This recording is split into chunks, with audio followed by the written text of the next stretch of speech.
Frozen frontiers. The new great game. For decades, Antarctica was seen as neutral ground, a frozen wasteland reserved for science and peace. But beneath the ice lies something far more powerful. Resources, influence, strategic dominance. Welcome to the new great game, and Antarctica is no longer off the board. A world in transition. The world is shifting. For much of the late 20th century, global power was unipolar, dominated by the United States and its allies. That era is ending. Today, we are entering a multipolar world where power is distributed across competing centers: China, Russia, the BRICS bloc, and emerging economies reshaping global influence. This shift isn't just political. It's economic, technological, and deeply strategic. The rise of BRICS and economic warfare. BRICS nations, Brazil, Russia, India, China, and South Africa, now represent over 40% of the world's population. They are building alternative financial systems, development banks, and trade networks, challenging Western dominance. Currency itself has become a weapon. Sanctions, debt traps, exchange rate manipulation, and digital currencies are redefining financial sovereignty.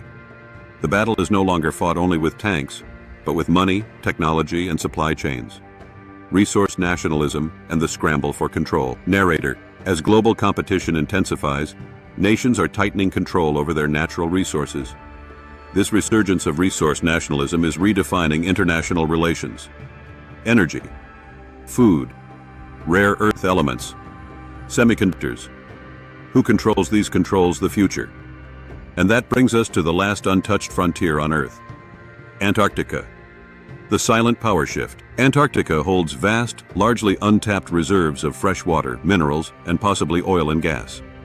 Its strategic location affects global shipping routes, satellite positioning, and climate systems. Officially, the Antarctic Treaty protects the continent from militarization and exploitation. Unofficially, nations are testing its limits. Research stations double as geopolitical footholds. Scientific missions become strategic positioning. Environmental protection clashes with economic ambition. Antarctica is no longer neutral, it is contested. Military posturing and proxy conflict. Direct war between great powers is costly. Instead, conflict is outsourced.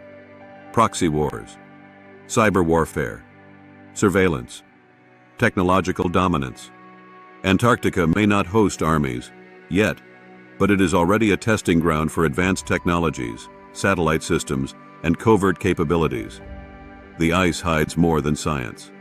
Segment 6. Climate, control, and global leverage. Climate agreements have become more than environmental tools. They are instruments of power. Carbon targets, green finance, and emissions controls can dictate economic growth, trade access, and geopolitical alignment. In Antarctica, environmental narratives shape who can explore, who can research, and who may one day extract resources. The question isn't whether climate change is real, it's who controls the response. The future of the frozen frontier, Antarctica, stands at the intersection of geopolitics, geoeconomics, and global power. What happens here will shape the next 2 decades. Will cooperation survive? Or will the last frontier become the next battlefield? The ice is melting, and the new great game has already begun.